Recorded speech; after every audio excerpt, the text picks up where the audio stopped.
Welcome back to Schaefer's Market Mashup. We are in the midst of a big week for markets. Fed meeting is underway today, Tuesday, July 27th. We've got GDP data on Friday. I think some more inflation, PCE numbers are coming out. We're in the thick of earnings season. So amidst all of that, I figured it was time to bring out the big guns. So please welcome Mark Putrino, CMT and lead educator at Benzinga.com, and the first Connecticut resident to be joining me on the podcast. Thrilled for that. Mark, how's it going? It's going well, thank you. How are you? I'm pretty good. So if you've ever Googled stock market investing, Benzinga has come up. I mean, you guys are, at the forefront of everything, and Schaefer's and Benzinga have had some great team ups in the past. A lot of our traders and former podcasts have appeared on boot camps and other presentations. I'm sure you're the mastermind behind all of that. Your new program quoted as to teach and empower students to learn how to profit from the recognition of important levels and trends in the markets. We love to hear that. That's a type of expectational analysis that really aligns over here at Schaefer's. To dive in, I want to talk about kind of your background. You started out on the trading side. You're still a CMT, but in your new and current role as of April 2021, I believe, you moved over to lead educator. So what prompted the change into this more education and writing standpoint? Well, I'll just give you a little bit about my background. I was in the institutional trading world for about 20 years, where I got brought in by a very well-known money manager, one of the all-time greats, a guy by the name of Mario Gabelli, who I'm sure a lot of people listening now know. So I got to spend a couple of years there learning the ropes, so to speak. And then I made a move over to trade for Steve Cohen at SAC Capital. Steve is now well known for owning the Mets, and the show Billions allegedly is about him. So I had a really good start. I mean, I was able to work for two of the most well-known money managers and two of the greatest money managers pretty much in the history of the industry. And then I spent 3 5-year stints at 3 different institutional money managers where I was the head of trading. So these institutional money managers, we had hedge funds, we were managing all kinds of different strategies and styles. So it was my job to oversee that. So the last place I was at, just to make a long story short, it got bought out by a couple people who didn't know what they were doing, and the performance fell apart and assets fled out the door. And I decided to, I was contemplating kind of retiring, or didn't really know what I was going to do. But I always kind of felt this compelling feeling to teach people. I've always enjoyed teaching people. As a matter of fact, my grandmother, God rest her soul, always told me I should have been a teacher. So I'll never forget it. One day, I'm just surfing around the net, looking at different things in the market, and I see this ad, the stock I recommended last week doubled. So of course I'm a trader, I got to look at it, see what it says, and it was just a complete fallacy. It was erroneous. Okay, every stock has a bid and an offer, and the bid is the price you sell at, and the offer is the price you buy at. This particular person was touting a 1 cent stock that they recommended, where the bid was 1 cent and the offer was 2 cents. So if you sold 100 shares, you'd get 1 cent. If you bought 100 shares after that, you paid 2 cents. Technically, the stock doubled, but you couldn't have made any money. So when I saw that, I started thinking, you know what, there's got to be a market for me to it's got to be much less stressful and a much more fun way. And I enjoy helping people. A lot of the students in the trading class have they're just, it's kind of changed their worlds, because there's so much mythology out there and there's so much bad research and bad chart stuff. So a lot of the students are learning it's not as hard as it needs to be. There are no secret systems that these great traders have that always work. It's about understanding in the market which price levels are important. For example, if you have a chart in front of you, look at Apple right now. It's sitting right on top of an important support level at 151. If that starts to move lower, that's going to probably tell us that the broader market is going to move lower too. So we focus on what are the important price levels, what are the trends, what's the momentum that's driving the trends, and then risk management and investment psychology. And we've done very well so far, Pat. you touched on good faith advice and education. There are so many bad faith actors out there that are snake oil salesmen, whatever word you want to use, promising this magic bullet. And it sounds so simple, but the most important thing an investor needs to know starting out is that there is no magic bullet, like you've said. Absolutely. So you've been doing this now for over a year, going on, I think, 18 months. What are some of the biggest mistakes or misconceptions you see students and retail traders have when starting out? One is something we just covered, that the great traders have these secret systems that are infallible. And that's just not the case. You would be surprised. I've known traders that lose money on more trades than they make money on, but they end up being very successful because they let their winners run, right? So you have to understand that losing is part of this. You're not going to find a system that always works. So you have to kind of accept the fact that you have a loss. I mean, think about this, right? If you play basketball, you don't get every shot in. You know, the greatest basketball players in the world miss some shots. There's a lot of misconception too about the ins and outs of what actually goes on Wall Street. Like, what is a hedge fund?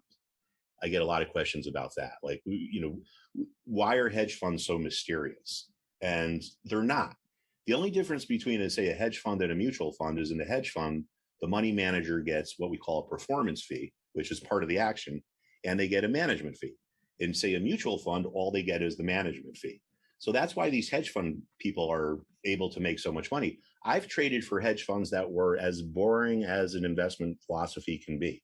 A hedge fund that holds maybe 15 stocks, deep value, maybe trades once or twice a quarter. I've also overseen the trading of hedge funds that were very sophisticated. For instance, we had a 130-30, which is you take your portfolio and then you short 30% of it, and then you use that money to buy other stocks, and there's all kinds of leverage and so forth. So the real bottom line is a hedge fund has a different pay structure or payment structure or fee structure, I should say, than your traditional institutional money management. There's a lot of questions about, like, what's a dark pool? Now, a dark pool is just a private stock exchange. It's not good nor bad. It just is. And what's kind of ironic is about 20 years ago, when the people that provide the dark pools started marketing them, this whole idea was, it's dark, meaning no one's going to see your trades. You can trade in our dark pool and it's secret. No one's going to see what you're doing. And that's just a complete myth, because anything that trades has to get reported to the tape. So now here we are 20 years later, and people hear dark pool, and it was supposed to be this like thing to help the market. And now it's become like, oh, it's a dark pool. It's like got this like ominous, undertow to it, or this ominous connotation to it. So I get questions about that. I get questions about, like, what are algorithms? How do algorithms work? That's another term that's just widely used and misunderstood. An algorithm is merely a computerized program that a trader uses to execute trades. Just like a carpenter would use a hammer or a screwdriver, traders use algorithms. And just to put it in more of a kind of an interesting context, very simple algorithm. Buy me 10% of the volume, whatever trades today. So if 1 million shares trades today, at the end of the day, I know I'm going to have 100,000 shares. So that's very, very basic. Just buy X% of the bond. You can get an algorithm that is a little more complex. You could say, all right, well, buy me 10% of the volume, but if the price falls 10%, step that up to buy 20% of the volume. Or conversely, you could go the other way if you think it's going to break out. Buy 10% of the volume, but if it goes up by 5%, start buying buy 20% of the volume.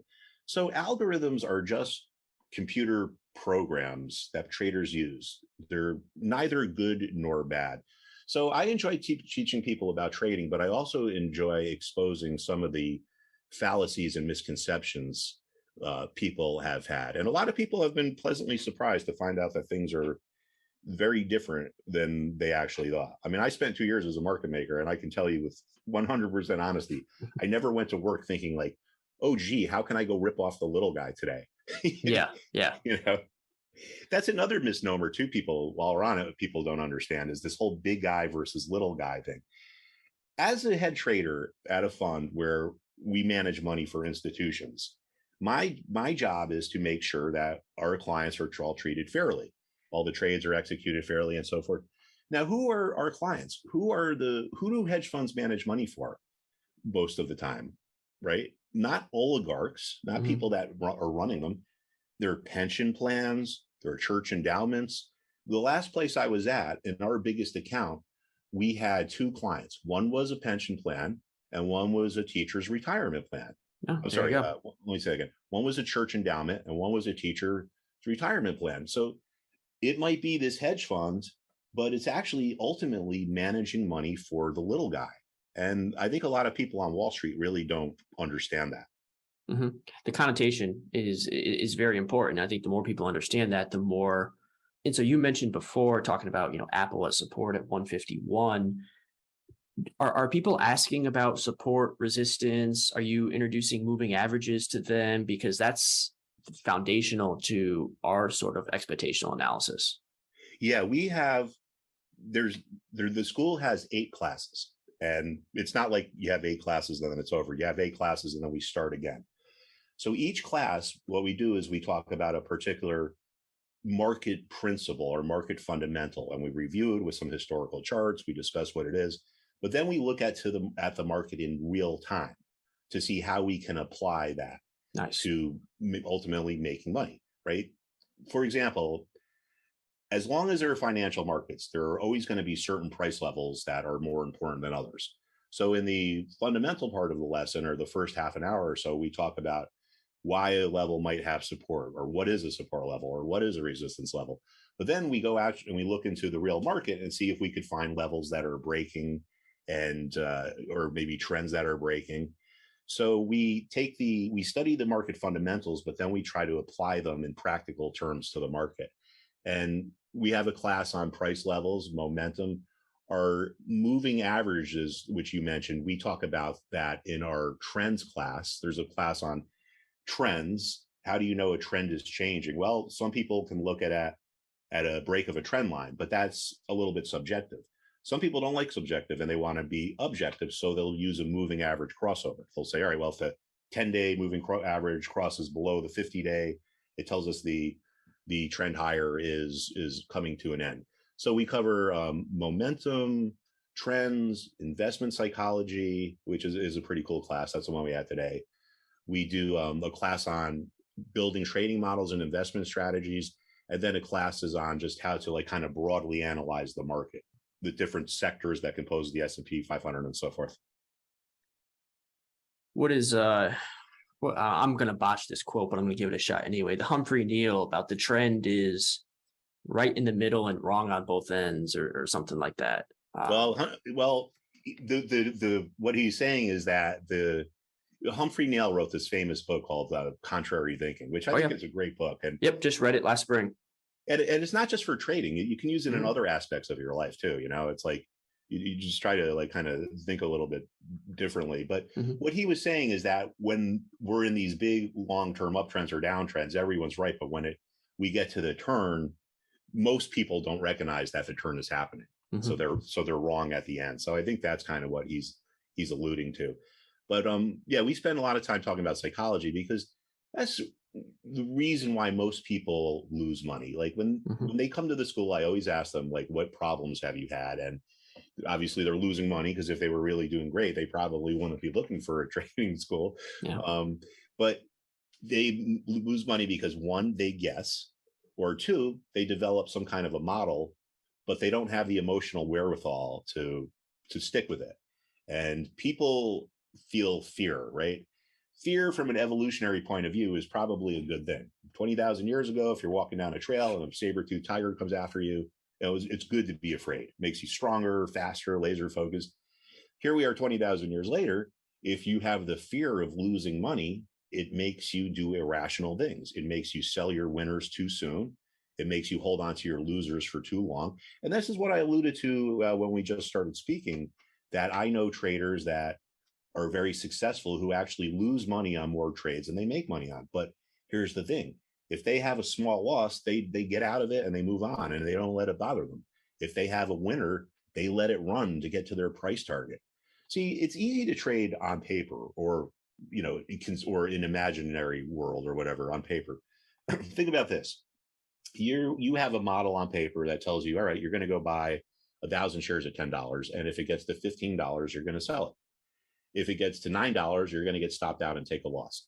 So you buy the stock on paper and it goes to 11 and to 12 and to 13. And you're like, wow, this is easy. Hmm. It's to 14, it's to 15. Hey, I just made 50%, man. This is easy. Now think about the real world. You got 10 grand. Now it goes to 11. You made $1,000. It's like, wow, that's $1,000. I don't want to lose that. Well, maybe I'll get to go a little bit more. Oh, now it's at 12. That's $2,000. That's a lot of money. I could pay my bills all month with that. So people are going to feel this this desire to sell because they're afraid of losing out on their profit. And the great traders like the Steve Cohens, they have the emotional wherewithal that they have the discipline to like let it keep going. And then when it gets to their target, they sell it. Same thing with if it goes down on paper, it's easy. Hey, I bought it at 10, it went to 9. I'm just going to get stopped out, take my $1,000 loss and move on.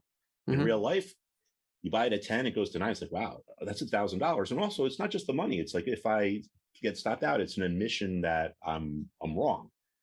So a big part of the reason for success or failure is emotions and psychology. Hmm. And that's so important to options trading, which will kind of lead to our next segue here. When you have so much more that you have to monitor and look through, options trading is so important to have, when you're going to exit and enter, exit for half, close out the other remaining portion. Where do you see, options trading heading in the next 5 years? Because we're in the midst of this unprecedented growth, but in 2020, it was like, great, well, everything's going up. Now it's a lot different. Do you see that impacting how retail traders approach options? Yeah, because I do. I think that there's going to be, frankly, a lot less interest because a lot of people are losing money now. It's Hmm. like you said, when the rising tide lifts all boats, right? Everything was easy up until November. Hmm. Um, so I think that, yeah, I mean, we're already seeing the volumes are really drying up. I don't know about your guys' traffic, but our traffic has been drying up a little bit. I mean, nothing like tremendous, but noticeable. But I think there's a lot of people that have lost a lot of money in options, in the meme stocks, in the cryptos.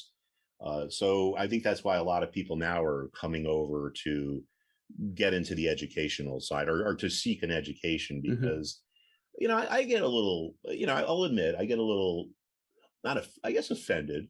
When a year and a half ago, when all these, these Reddit traders are all coming out, and it's like, oh, I bought one stock and it went up, and I'm a greater trader than Steve Cohen. Hmm. Oh, this is easy.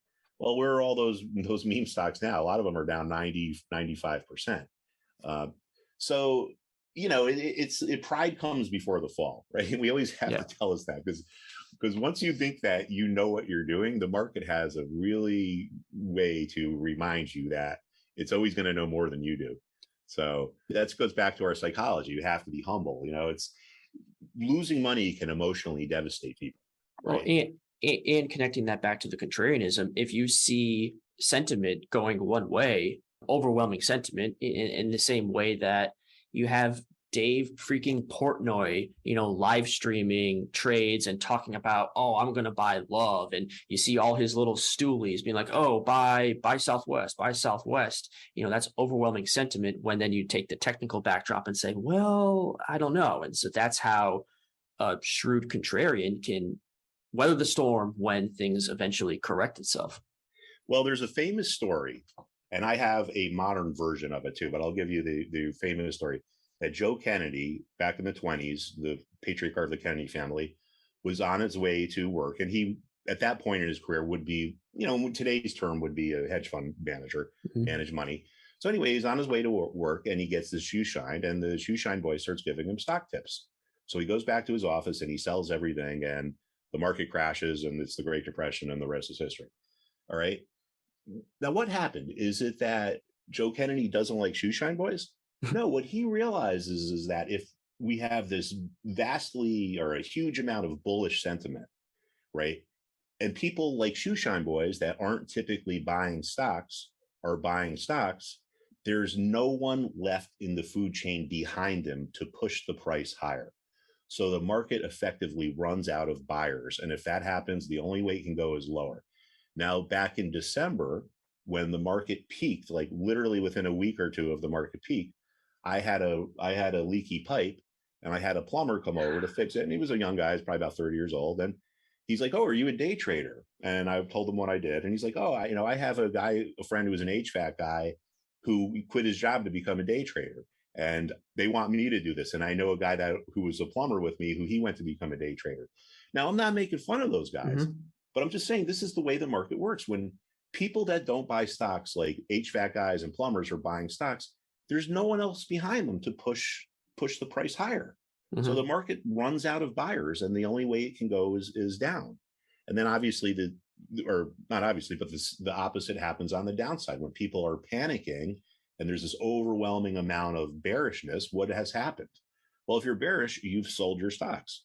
So if we have excessive bearish, the market essentially runs out of sellers. And in Mhm. that case, the only way it can go is up. So that's why we look for these extreme sentiment ratings. Yeah, very well said. I love that you guys are doing that. It's very much in tune with what we're doing over here. I mean, have you seen The Big Short? Yeah. So that's one of my favorite scenes when Steve Carell's character is talking to the exotic dancer. She's saying, "I own 4 houses in a boat," and then they cut right away. Goes, "Yep, there's a bubble. There's a bubble. Like 100%, there's a bubble." It's fascinating. Well, talk to me what's new over at Bazinga, and what where do you see this trading school going next? Well, there we're making well, I shouldn't say we. Well, I guess I could say we, but the developers are making a lot of improvements. And now that we got kind of a lot of the bugs worked out and so forth, because anything you start at the beginning, there's going to be bugs. We started in September, and I had never taught a class before, so it took me a few months to kind of get on my feet to kind of really figure out what these students were looking for. Like I'll tell you one thing, like I had no idea this whole concept of community, like how these they all like talk to each other and exchange ideas and so forth. I figured it would just be a class like me lecturing and people would be just like taking notes or whatever. But Mhm. anyway, I'm really proud of our community because we had a conference in Las Vegas a few months ago, and probably about 20 of the students came. And we had people coming in from Germany, and like I'm really proud because we have people from such different parts of life. Like we have like you name it, and there's someone like that in the class, right? People that are from really poor backgrounds, people that are from money, people that are highly educated, people that are high school graduates but have high IQs, and they could easily be highly educated if their Mhm. circumstances were different. So I'm proud of the community. As a matter of fact, tomorrow down in New York City, we're having a dinner. So I'm proud of that, and it's growing, and we're going to really start to advertise now and aggressively market it. So, I think it's a good place to be, and it's different than any other schools that I've seen. And I don't want to sound self-promoting, but there's just very few people that have as much experience as I do when it comes into the trading world. Mhm. Where who else has worked for two of the greatest people ever, and then the greatest money managers ever, and then has been the head of trading at three different money managers that all manage billions of dollars. So I have a lot of experience, and a lot of these other teachers that we're seeing are people that think they knew what they were doing because they were in a bull market for 5 years. Mhm. And we've even seen some of our trading competition literally have to pay fines to the FTC for false advertising. I mean, Mhm. if I'm allowed to say that or not, who it is. I mean, it's the FTC, so it's publicly information. Mhm. But Warrior Trading? I do not know. Well, they were supposedly like the Benzinga Trading School's biggest I guess competition, Mhm. and they just had to pay all kinds of fees for misleading advertising. So it's Yeah. all with the FTC. So I mean, what I'm saying is publicly Mhm. disclosed. Yeah. Um, and I think, I don't know the ins and outs of that, but I think it's probably maybe someone who was like, hey, this is easy, this is easy, this is easy, this is easy. Then all of a sudden it's like, wait a second, this isn't so easy. All of a sudden I'm losing a lot of clients and a lot of subscribers and so forth. So maybe that kind of compels them to go down the unethical path. Mhm. Um, but yeah, I mean, I think it's interesting, and a lot of the students come in and they're expecting in a lot of ways, they're kind of surprised to find out that there's these no secrets. It's like, hey, pay attention to your psychology, know where the price levels are, know what the momentum is, and you could, from that knowledge, create some kind of a profitable trading system. Yep. Absolutely. I love that. I'll throw in the Benzinga links in this episode's bio, so anyone that's listening can just click there, and that will take you the rest of the way. Mark Putrino, as we're wrapping up here, I do want to do some rapid fire questions, and I think I alluded to this in our email chain. So, are you in Stamford? Yes. Nice. Okay, so I'm from Monroe, Right. so Fairfield County. Big UConn fan, you said. So, give me your all-time UConn starting five. Oh boy, that's gonna be tough. I'll go first, and I'll let you think about it. Okay. Kemba, point guard. Richard Hamilton, shooting guard. Yeah. Rudy Gay, small forward. Okafor, center. And see, I'm struggling with the last one. If I want to go positionally, Donnell Marshall. I would concur. I might want to throw Cliff Robinson in there too, though. Okay, and I also completely forgot Ray Allen too. Yeah, and Ray Allen too. It's hard to. I'll swap Ray Allen for Rip and put Rip coming off the bench. Yeah. So no, it's great to talk to another Husky fan. I moved down to Kentucky to play soccer at a small liberal arts school from Connecticut. So I didn't have a lot of sports connections, and being down in Kentucky with the Louisville fans and the Kentucky fans, I really kind of embraced my UConn heritage. You know, I would watch all the games growing up, obviously, go to the Jim McCalhoun camps, but it really blossomed when I moved away from Connecticut. That's like my sole Nutmeg State representation. When I was a freshman, it was Jim Calhoun's second year, and that was the year they won the NIT tournament. Mm-hmm. And then when my junior year, like no one at UConn really talked about basketball. UConn was actually a soccer school, believe it or not. Yeah. That was like their one sport that was actually pretty. So anyway, I went home for Christmas break, and I remember the guy I was working with was like, "Oh, hey, your basketball team is doing really good," and they would beat, I think, two ranked top 10 teams. And then when I got back up after Christmas break in my junior year, it was just basketball mania. Mm-hmm. Yeah, so it took off in the early 90s, and it was fun to be a part of. It's been great. A couple other rapid fire questions. Are you a lobster roll? Are you Connecticut or Maine style? Lobster roll? Yeah. To me, lobster are sea cockroaches, man. So I don't really like them. Wow. Okay. That's a rarity for a New England resident. I did work in college on a fishing boat, and the guys that were in the boat next to us were lobstermen, and I just used to look at them and think, like, man, that thing just looks like a cockroach. So you saw how the sausage is made, and you stepped away. Absolutely. Very fair, very fair. And also, we talked about Whitney Farms. My dad plays there every week. What's your favorite golf course in Connecticut? In Connecticut, oh boy, that's tough if you just say Connecticut. Or how about Fairfield County then? Fairfield County. Well, there's a country club in Greenwich, the Stanwich Club. Okay. Which is it's not very well known because it's pretty exclusive. But in terms of put it this way, I have a friend. I've kind of run out of touch with him, but I knew a guy who was a professional teacher. He was like a +2. All right. Mm-hmm. He taught at the Pound Ridge Club in Pound Ridge, New York. Mm-hmm. And I took him to play at Stanwich, and he said that they were the nicest greens of any course he had ever played on in his entire career. Wow. So that's coming from a guy that is a professional golfer.